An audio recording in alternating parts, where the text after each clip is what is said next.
Okay, right. Today we're going to do something that will make your head spin. And some of you may actually go around in circles. And we're going to go circular motion. This is really important, and because a lot of things in this world goes round in circle. In fact, the reason why we're alive is because the earth goes round in circles around the sun, and the earth goes round in circle around itself. So a lot of things is because it goes round in circle, and we're going to study the physics behind. So remember I told you about physics, it's always about forces and energy, and today we're going to focus on the forces part of things. When the time comes, I will show you the energy part of the whole picture. Cool? So let's go to the fundamental understanding. Why do we need a force in circular motion? As you go around in a circle with constant speed, the speed is constant. Why do you need a force to maintain that circular motion? And how do you know that a force is required? Because if you spin something round and round and you were to cut the string, what will this object do? Say if I cut the string over here, where will the object go? It will go in a straight line because Newton's first law says that. Still remember Newton's first law?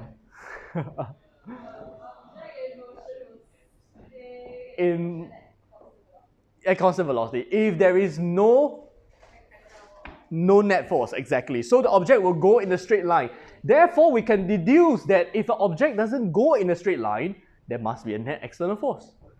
You can see the logic. I mean, if like no net force must go in a straight line and constant speed.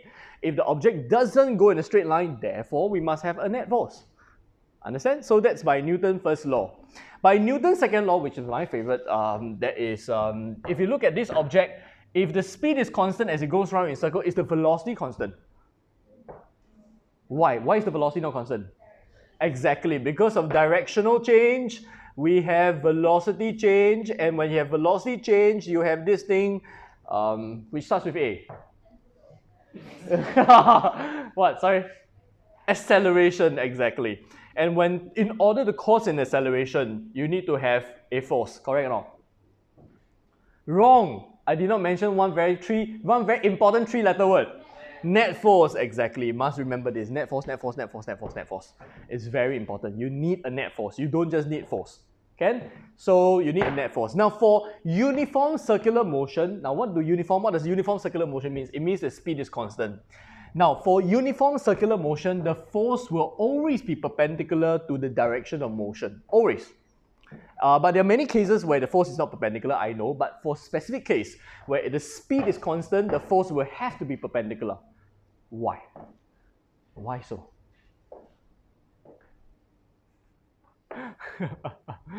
Still remember 2.4 or Topic 2.4. Do you know what is 2.4? The initials, WD. WD. Work done, exactly. What's the definition of work done? Force, then there will be, sorry, a zero. Force, the product of force and displacement in the direction of the force. Yeah, so remember what is this is what holiday does. Before holidays, back, then during holidays, diffusion. The exponential decrease in knowledge. So FD cos theta, remember this? Yeah, brings back memory. At least you remember now. It'd be really worrying if you I quote the equations. Did I do this? That would be really worrying. So FD cos theta. Now look at this. The speed is constant. So what can you say about the KE? The KE is constant, exactly. So if the KE is constant, what can you deduce about work done? Since KE is constant, the work done must be if I do any work, the KE must change, right? KE, work done must result in a change in energy. So if I KE is constant, work done should be equals to 0. And what does this say about cosine theta? 0. And what does this say about theta? Exactly. So it must be perpendicular. And only for uniform circular motion, which means that speed is constant. Okay? So two things are up to now. Why do you need a net force? You have to be able to explain from Newton's second law perspective, Newton's first law. So a question that can come out in exam is, by using Newton's laws of motion, explain why a net force is required for circular motion. So then you can go by the Newton's first law route, or you can go by the Newton's second law route. Any route is fine. The second one that you need to know is that why is it that force is perpendicular to velocity in a uniform circular motion? You need to identify that K is constant, therefore work done 0, therefore the force must be perpendicular. Clear? Okay?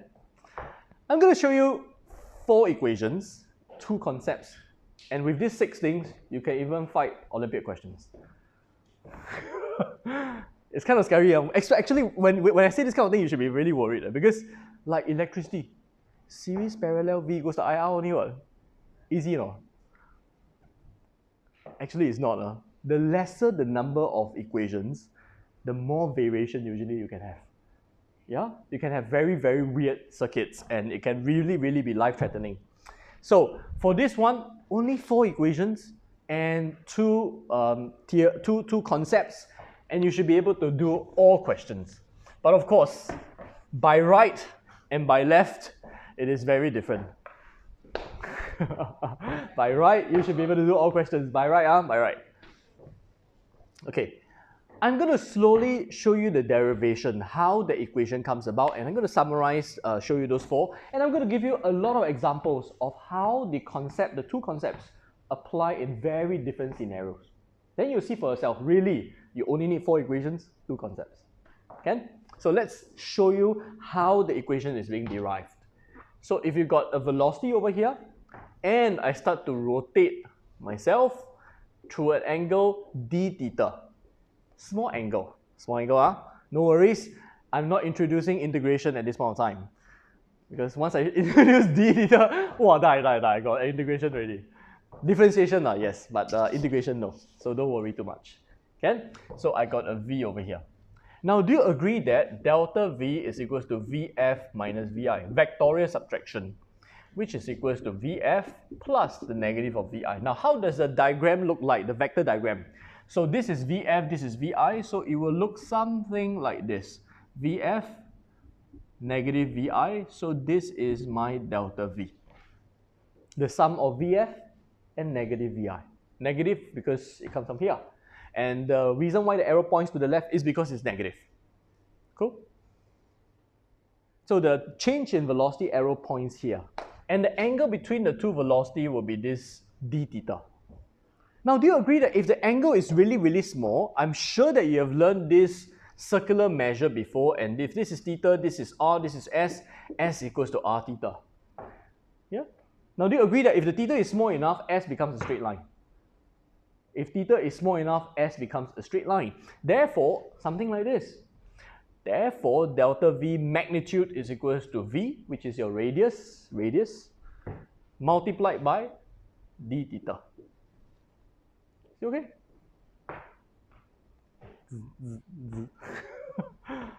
So, you know, yeah, because if d theta is small, infinitely small, then it becomes a straight line. Still okay, huh? Therefore, what is dv dt equals to? Dv dt will be equals to v d theta dt. Now, what is dv dt? Come on. It's acceleration, correct? So acceleration equals to this.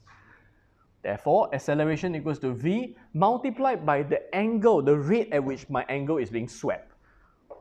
That is d theta dt, yes. You realize that you need to sit closer. Finally, yes. You realize that I don't bite and you're willing to sit closer. 1 meter. Yeah, 1 meter.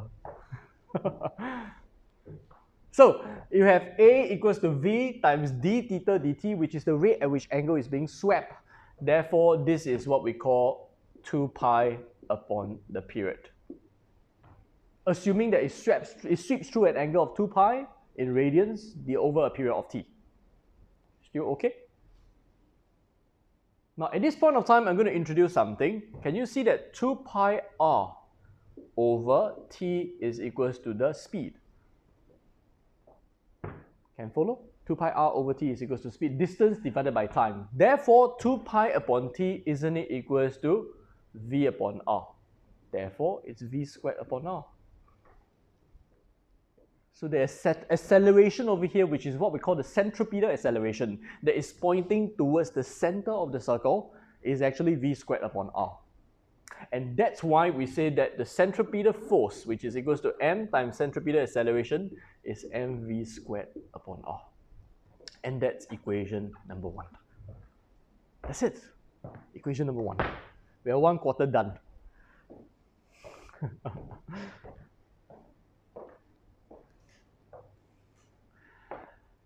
Yes, Heng, don't look so suspicious. It is already 1/4 done. Say, really? That easy? Yeah. As with all physics, you can start off with very easy questions and you can go off to life-threatening situations. Yep. Like, what is a spin?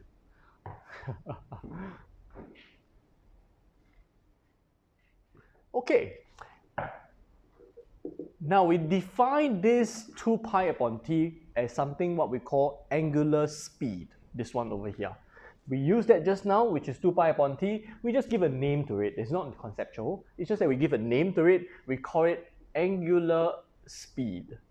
Now what's the physical significance of it? It's basically the rate at which you sweep through. Yeah? Which means that every earthling, everyone on Earth, you have the same omega around the axis of Earth, regardless of whether you stay in UK, you stay in Greenland, whether you stay in Singapore. All of us take 24 hours to complete one round around the Earth axis. That means for Earth people, whether you live over here, you live over here, or you live over here, we all have the same omega. But do we have the same V? We have the same angular speed because we go around 360 degrees, 2 pi in the same time, 86,400 seconds. But do we have the same speed at different points? Same or not? Same or not? If you're in a merry-go-round, the further you are away from the center, the faster or slower? Faster, exactly. So if you are at the equator over here, it might amaze you, the speed that all of us are actually moving around the Earth axis is about 400 meters per second. Yes. Yes. So why is our hair not like... Why? Exactly, because all the air and everything moves at the same speed. Yes and no, actually. Yes and no. Yeah. And the reason why yes and no is because yes, all the air travel at the same speed, but no, that's why we have air currents on a cosmic scale, on a global scale. Yeah, the air travels actually slower on the hemispheres at the two ends than at the equator, and that's why certain air current goes, we'll explain a little bit more, air currents go one way in the northern hemisphere, goes one other way in the southern hemisphere. There's a reason why, because the air speed at different point is different. Okay, but we'll take this offline to discuss later. But as of now, all I need you to know is this thing called angular speed. And remember just now, V is equals to 2 pi r upon t. Therefore, it's equals to r omega. So equation number 2, equation number 3. And we are 3/4 done with all the equations. We're just one step away from all the equations that you ever need in circular motion. And the last one is simply a manipulation of this one. I substitute V for r omega. Then you have r omega squared upon r, which is mr omega squared. This is equation number 4. That's it. All equations you need. Not lying. I'm going to show you even at Olympiad level, which I'm going to show you later. Olympiad questions. Yeah, it uses this. Plus some differentiation and integration. And just that. Just that. Okay, now I mentioned 4 equations and how many concepts? Oh dear, your memory is... How many concepts? I mentioned 4 equations and 2 concepts, correct. And which are the 2 concepts? That centripetal force is a net force and centripetal force always point to the center of the circle. I'm going to give you many examples. I'm going to give you about 4 examples, and all of the 4 examples is anchored on these 2 ideas and these 4 equations. Okay?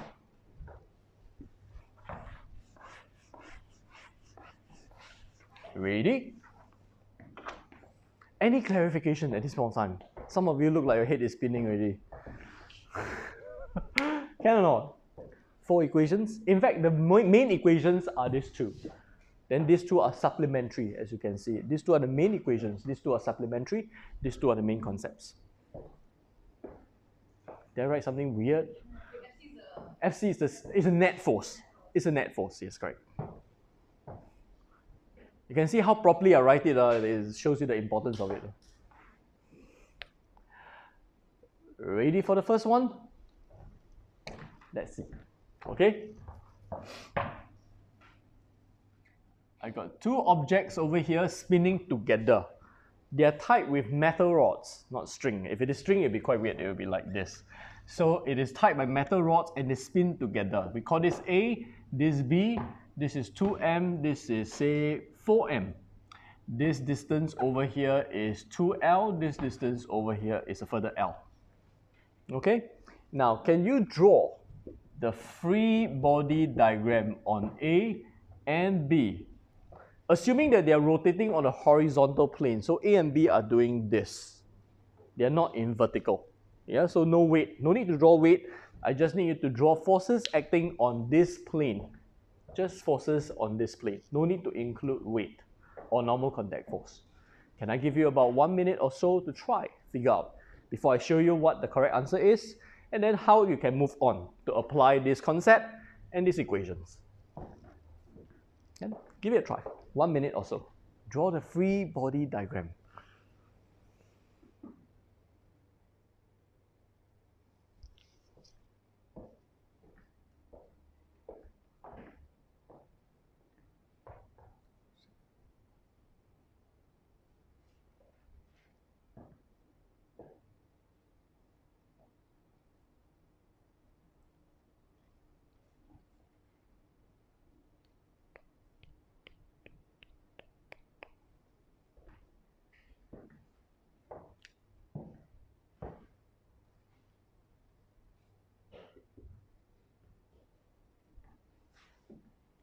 Ready?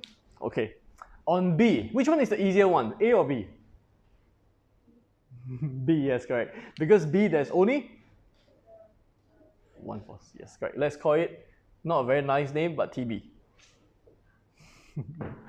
Okay, and how many forces act on A? 2. Okay, in this plane, 2. I mean, if you don't consider weight and normal contact force. So this will be TB, and this will be TA. Agree? Can I? Okay, so how do you apply this? Since this is the only force acting in this direction, do you agree that this is the net force on B? Agree? This is the net force on B. Therefore, TB is equals to the centripetal force, which is MB RB omega squared B.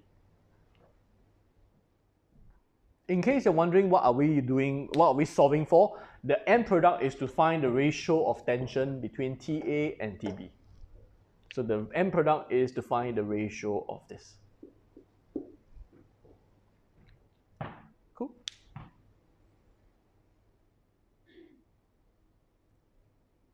Now, do you agree that for the net force for this one, if you apply the same concept, but the question is, do we take TA minus TB or TB minus TA equals to centripetal force?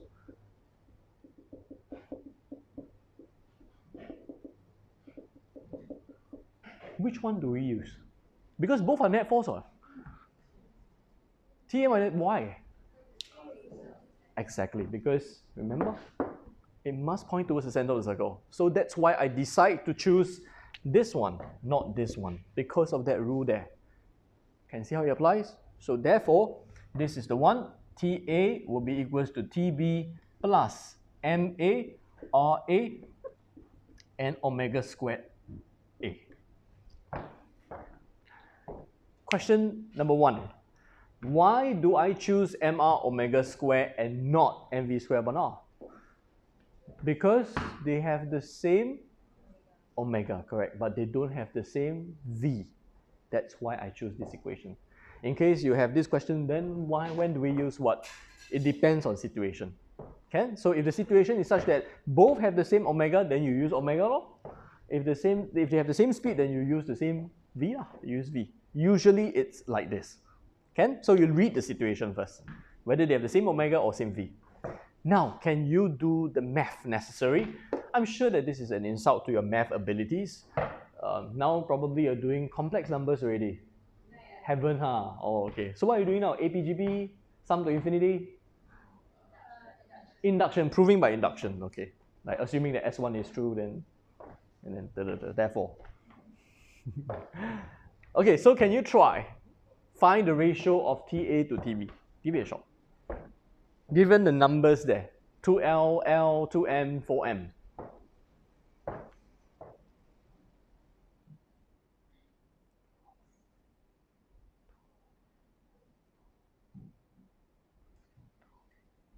Four-third, if I'm not wrong. Four-third.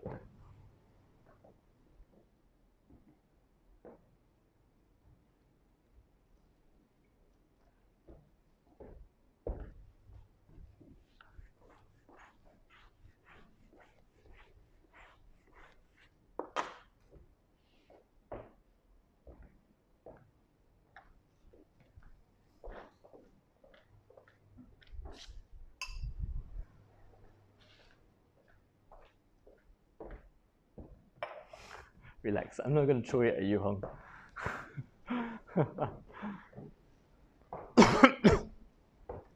How can get four-third? No, I think I got four-third. Four-third? Okay, good. That means my mental calculation is correct. Four-third. Anyone cannot get four-third?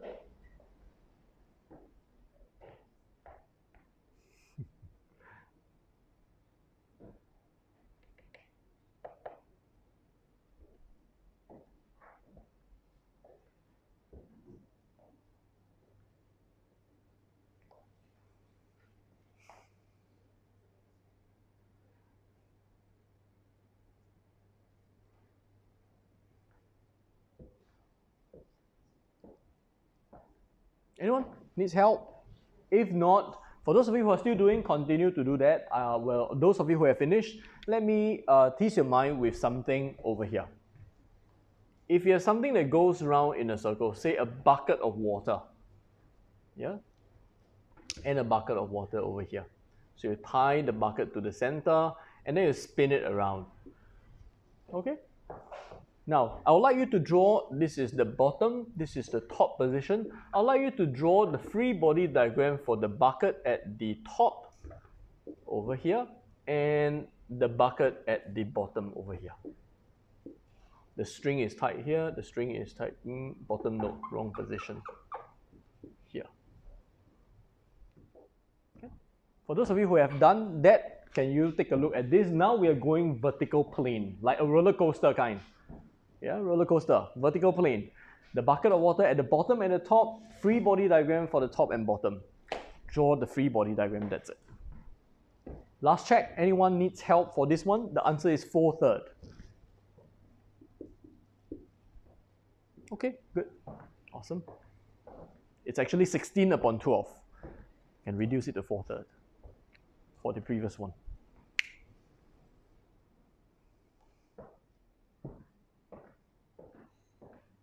See if there's water. Oh, there's real water. Yeah, let's see. Let's see.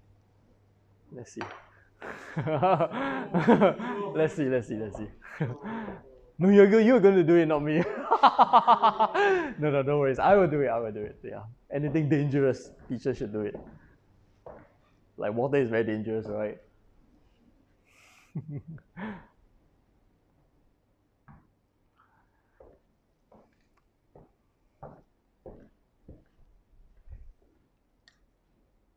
So how? Top. You have T and W. Agree? And this one, W and T. At the bottom, the tension is acting up. By the way, tension always pull. String always pull. String always pull. You never tie a string around something and push. You never. Just can't. Try. Tie a string around a dog and push it around.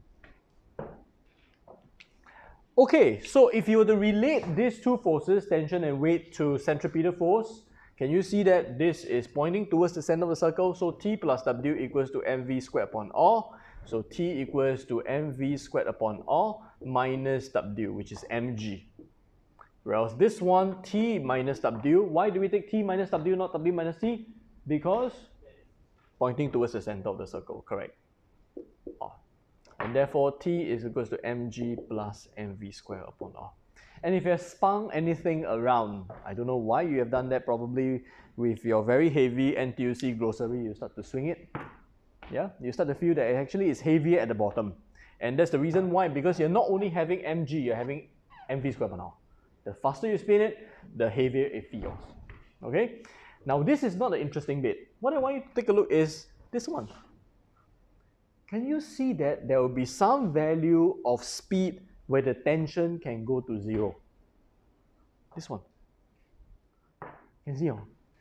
At some speed, the tension will go to 0.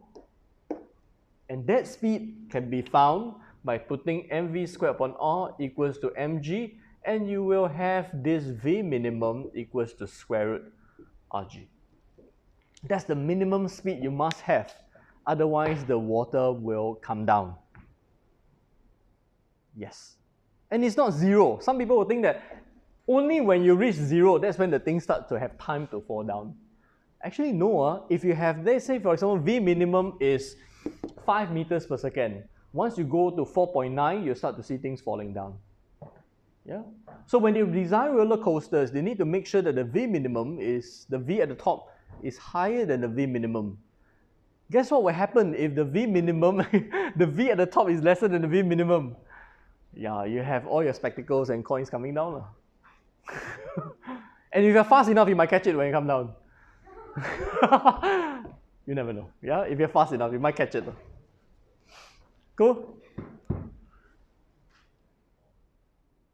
So, why is it, now this is a very interesting, you have to think carefully. Why is it that you got T and W acting on the water? So, no, sorry, for on the water is normal contact force on the water and W on the water, but the water doesn't fall down. Right? It kind of like, duh, I push something, it goes this way. Now I don't just push, I double push. How come it doesn't come down? It's like, right? Doesn't make sense, right? Why? Why is that so? Now the trick over here is, it actually does fall down. It does fall down. Yes, exactly. The astronaut does fall. So the idea over here is that it actually accelerates down. But the thing is that as it accelerates down, there is a horizontal speed. So as it falls, it goes into a curve rather than it falls directly down. Because it has this speed. If it doesn't have this speed, it will come down. Can? Just like the astronaut you correctly pointed out. Yeah, if you can run at the speed of 7.7 km per second, then you will... Jack, I'm flying. Yeah, Jack, I'm flying. Yes, yeah. It's only 7.7 km per second, only. Yeah, yeah. Only Mach 25. Only Mach 25, yeah. Yeah. No, yeah, Mach 25, yeah. In the computer game, probably, yeah. Yeah, in the wildest imagination. Now, what I'm going to demo to you is there is a minimum speed. It's actually quite interesting. If you take this, okay, this has to be done very carefully. I've never done this before. Let's be careful. I don't know whether there's no plastic wear. Sorry? Okay, just I've never done this before. Hopefully it's probably I should use lesser. Probably I should use lesser water. It's quite scary. It'd be really embarrassing if I record myself with all the water on my head. Let's try, let's try. Yeah, you can try going slower and slower. There will be a point where you get wet, definitely. Yeah, no trick, it is water. In case you wonder whether there's some trick, it is water. You want to drink it, you go ahead. It is water. So if you spin it fast enough, it will actually be thrown against. Now I'd like to offer another perspective. I think I've actually went through this before. If you were to have, I think I went through this before, but let's check. If you were to have 3 lifts, have we gone through this before? Okay. So if you were to have a lift accelerating down, which is smaller than g, you start to feel lighter. Am I right? You start to feel lighter, like the lift goes down. Have you taken a lift before? It's like observe the feel as it goes down, yeah? And then if you were to go down at g, what do you feel? You feel weightless, correct? The keyword is you feel weightless. You're not weightless, huh? If you're weightless, then you should float. You shouldn't fall down. Now, what happens if I were to accelerate faster than g? If I have a rocket booster and then you go downwards faster than g, then you will, yes, exactly. You will start to stand here. So this is exactly what happens to the water over here. If you accelerate downwards, if the bucket accelerates downwards faster than g, then what happens is that the water gets thrown up, just like the human being over here. Okay, so the critical condition is for the centripetal acceleration downwards to be equals to 9.81. You can see from a layman perspective that the bottom of the bucket is falling faster than the water free falling. So it's like catching up. The bottom of the bucket is catching up with the water. Yeah, can? But if the bucket of the water is accelerating, the bucket is accelerating slower, say 8.81, then the water will have a relative acceleration of 1 meter per second squared downwards. So that's when it will detach itself. Yeah, that's what happens if you go slower. Yeah? Cool. So this basically is what you need to know for the top and bottom. For IB, that's what you need to know, but I think you need to apply a little bit more. I'll show you how you can apply conservation of energy in this situation. Let's take a look.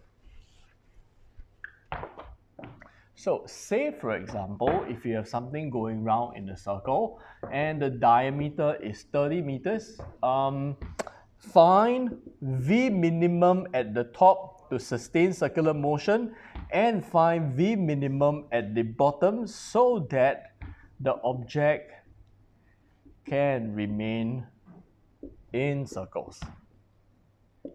Give it a try. So this is a vertical circular plane.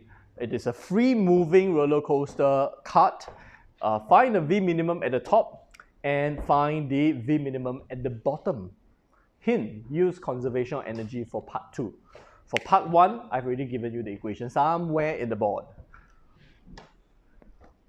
Somewhere on the board. Give it a try.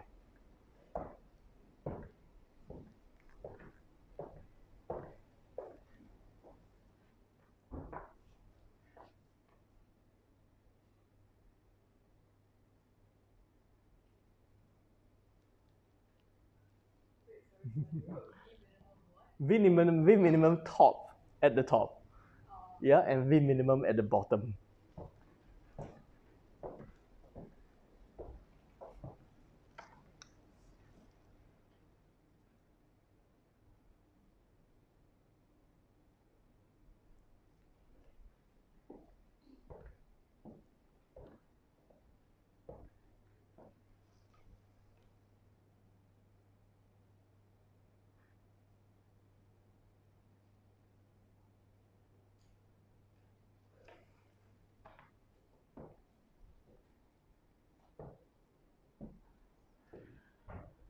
For V minimum at the top is square root of 30 times 9.81, right?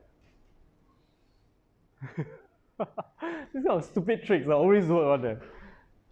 It works during exams condition. So square root of 30 times 9.81, correct?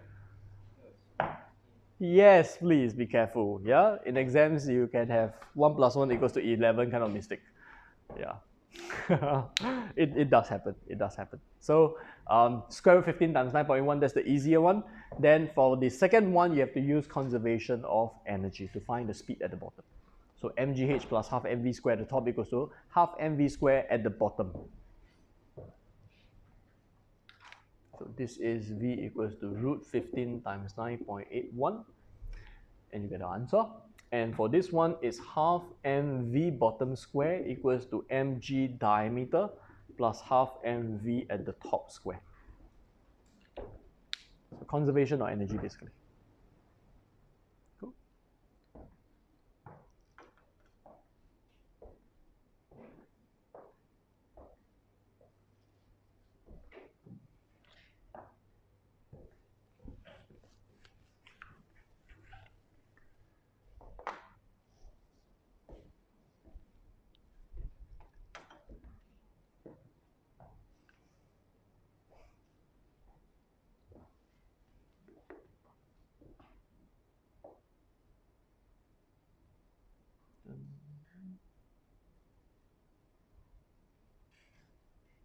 Square root 15 times 9.81 is about square root 15 times 10, square root 150, probably 12, about 12.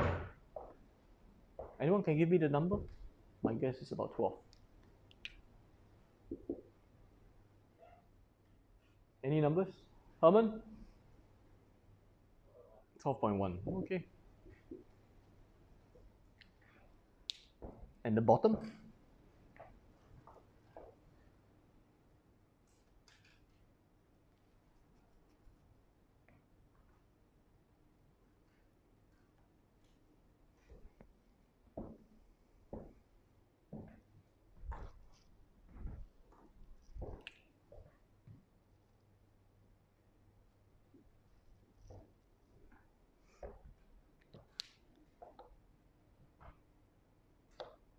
Anyone can shout out the answer for the one at the bottom. 31.3, 34.3. Let's check. Let's check. It's okay. Anyone can cross check 34.3? Hung?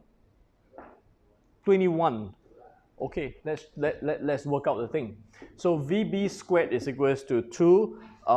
Okay, do you substitute D as 30 meters or 15 meters? 30, yes, correct. It should be 30 because the height is 30. V squared equals to, if you cancel out all the M, 2GD plus VT squared. So it's 2 times 9.81 times 30 plus 12.1 squared. So which is 15 times 9.81. This is 60 times 10, about 600 plus 150, 750, about there. So if you square root 750, it should be, cannot be 30 something. Cannot be 30 something. Is that correct? The working? 27.1. 27. Okay. Hannah, can I just take a look at your working? I'm helping to see whether you make, what's the mistake you made. Half divided by half, 30G. That's actually cool. 2 times 9 point. I think it's because I didn't use 12.1. Ah, right. But it cannot It can't be account. that far, right? It can't be that far. Yes. Half times. This is half m. Why do you get this? Oh, 15G. Right. Yeah. Correctly. Oh, because I times 2 instead of half. Ah, right. That's what happens when you do square root something divided by half. Yeah, just times 2.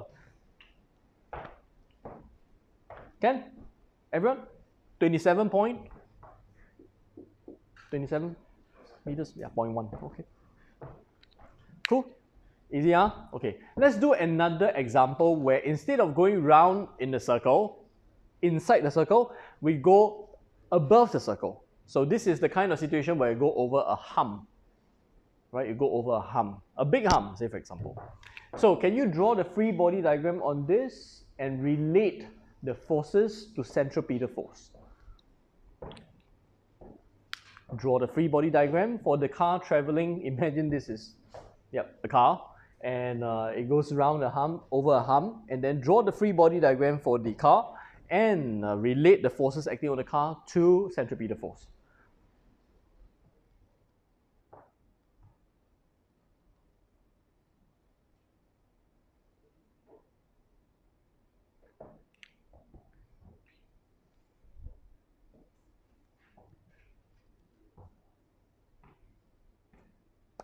So there is weight and normal contact force.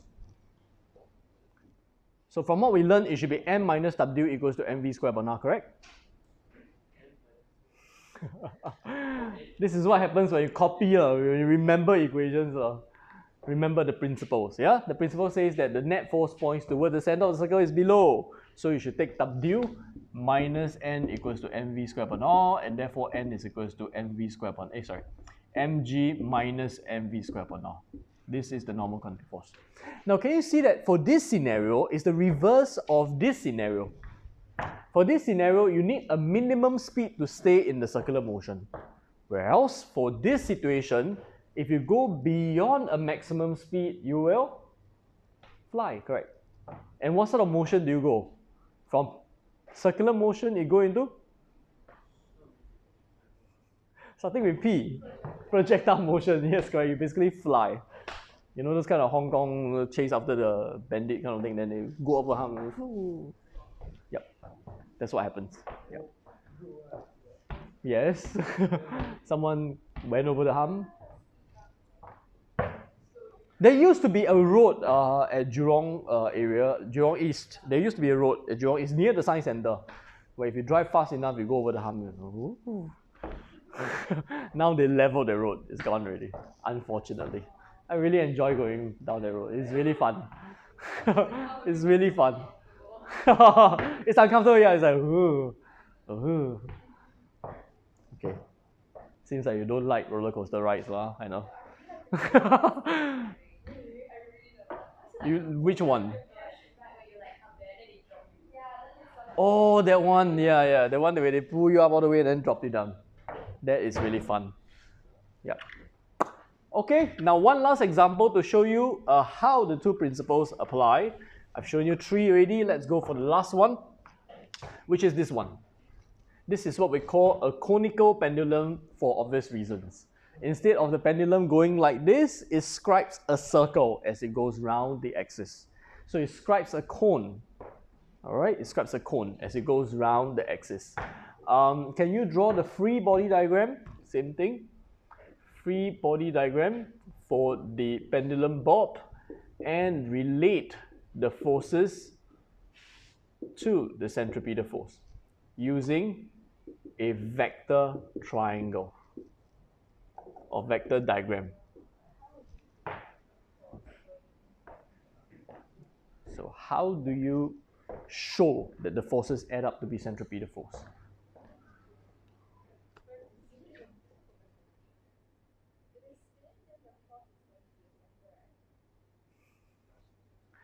Yes, but no forces over here points towards the center of the circle. How? Yes, you are correct. The horizontal component, correct. The horizontal component.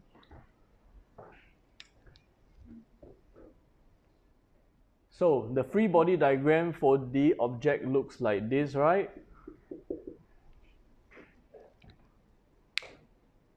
Fair enough. So what's wrong? This one should go away. Yes, remember net force can never act on it. Yeah, it's like, say for example, I tell you on this box, 8 Newton force acts towards the right, 5 Newton force acts towards the left. You never draw this, right? 8 Newton, 5 Newton, and then 3 Newton. Okay, no? You never draw the net force in the diagram. You never. You only draw the forces on the diagram. Okay, Ken? So be careful. This one, never in. And if it is an MCQ question, rest assured, we'll definitely give you an option where there's centripetal force here. Confirm. Yeah. Where you will make the wrong choice if you choose this. Ken? So you should choose the one that has only this and this. Be careful about that. So how do these two forces add up to give you the centripetal force? You have tension over here, you have weight over here. This is your centripetal force. Yep. And yes, one of you mentioned just now, it is the horizontal component of your tension that contributes to centripetal force. Now, how about the vertical component of the tension? It balances the weight, exactly. Okay? So which means that if I call this theta, this will be theta, then tangent cos theta will be equals to mg, tangent sine theta will be equals to mv squared upon r, or mr omega square. Horizontal component, vertical component. Now I give you the mass of the bob, it's 50 grams, this is 30 degrees, and the length of the string to be 75 centimeters. Okay? Before I ask you to find the period of the motion, can you tell me what's the radius of this motion? Is it 75 centimeters?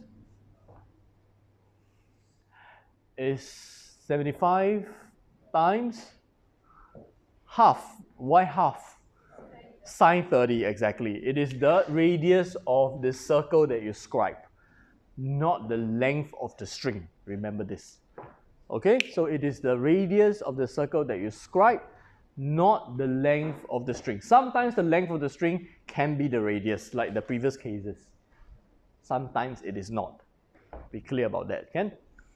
And therefore, you should be able to use all this equation, relationship, and information given. Give it a try. What I need you to find is the period of the motion. What I need you to find is the period of the motion. Go ahead and give it a try. I'll erase all these things so that it's clear that we are onto a separate question.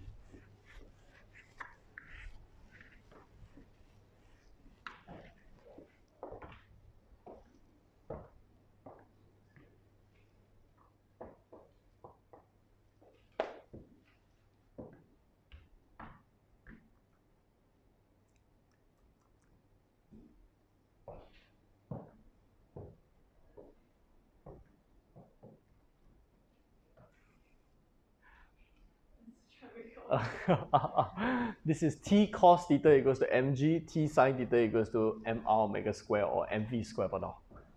Yep. Yep. Remember the r is the radius of the circle, not the length of the string.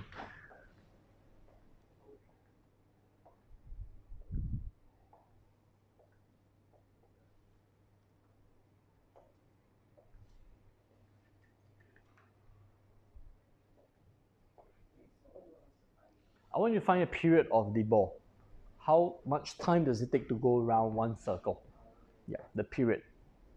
Therefore, if I ask you to find period, which one do you think you should use? This one or this one? Eventually, you should still be able to use, but which one relates to time? Period. You decide. Both ways you'll get the time, eventually. But one of the ways is probably easier.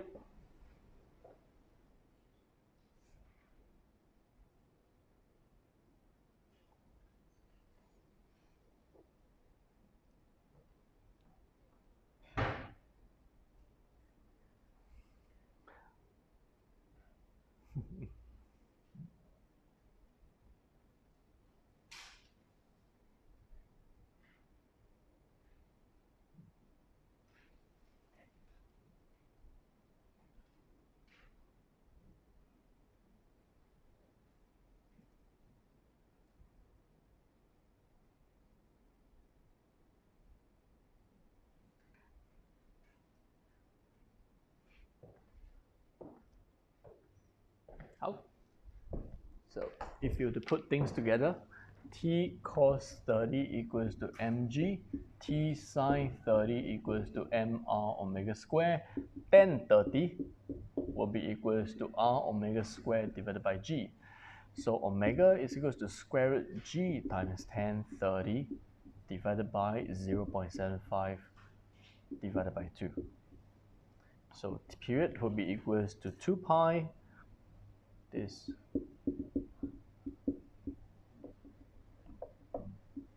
Therefore, this will be 2 pi square root of 0.375 divided by 9.81 times 10, 30.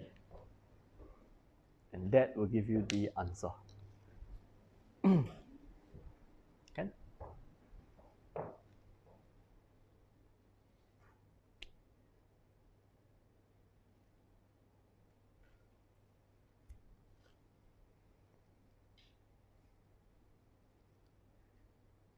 Okay, no. So basically working on this too.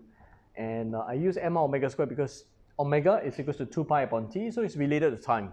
Therefore, it's probably easier. Okay. But if you can go the v route, it's also okay. If you find a v, then v is equals to 2 pi r divided by t. You can find t over there as well. Can as well.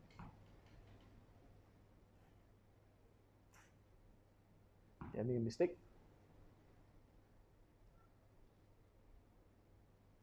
Should be correct. Yep. 0.75, this one. This is R. This is 75 centimeters. Yeah. 75 centimeters. That's why it's 0.175 divided by 2. Can? Wichun, no need to do eyesight test. You can come nearer, sit like at the far corner of Lauren's table.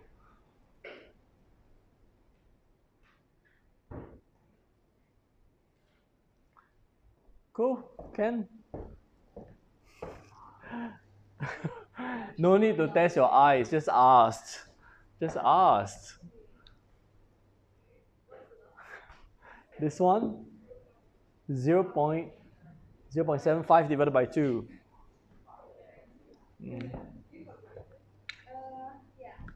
Okay, can someone just shout out the answer? 1.6 seconds. Okay. Cool. Now, last question that is still within IB syllabus. Before we pause and then we advanced questions. So, a car goes around a bend. At that speed, it is at the speed it can go around at 40. Okay, let me think of how to best ask you so that it'll be more difficult.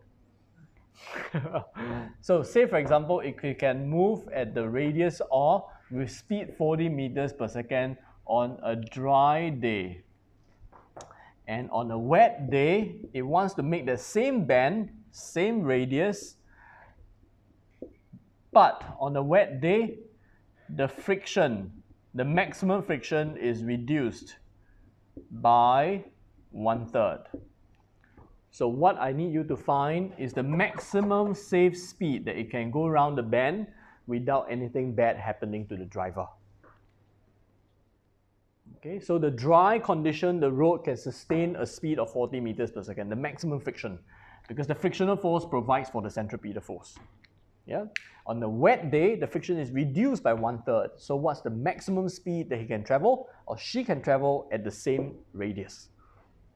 Give it a try.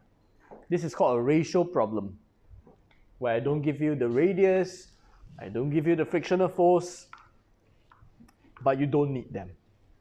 You just need the ratio. Common sense, the person should travel slower or faster? Slower or faster? Aiyo. One day if you drive, I don't know whether to sit in your car or not. Slower, right? Wet day, yeah? Otherwise your car will bang. Yeah? But most of the time we don't travel at that kind of, we don't.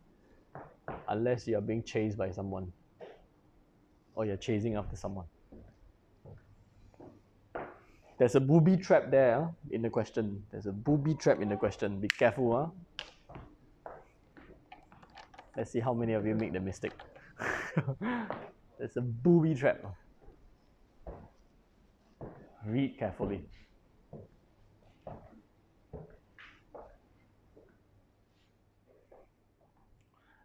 Wichun, don't torture your eyes. There's no need to. We love to have you at the front. Just make sure one arm's length away.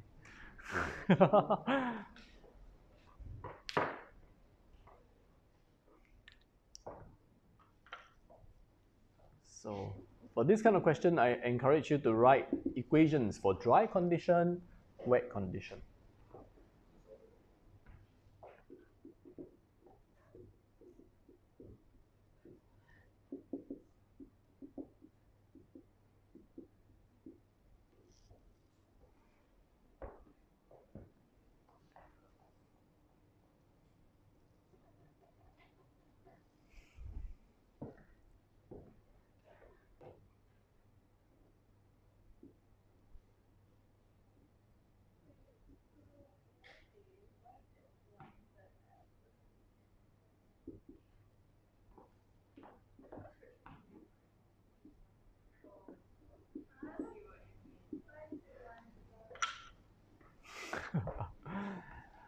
People, correct or not?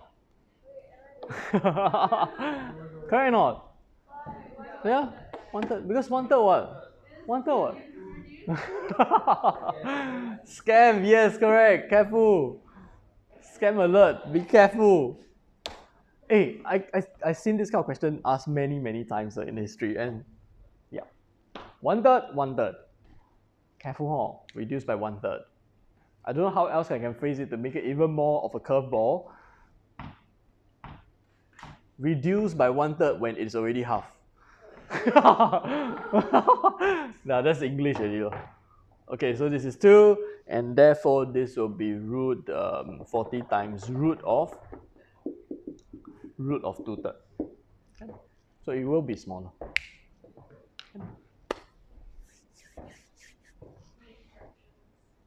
Yep. Now, what if you die want to travel at that speed? Die want to travel at that speed, and yet it's a wet day. How? Stubborn driver, say in a racetrack, F1, or Le Mans, or what do you call that? NASCAR. Is it NASCAR race? And you want to travel at very high speed around a bend. You don't want to reduce the speed. What can you do? Sorry? Get a new tire, probably. You increase the mil.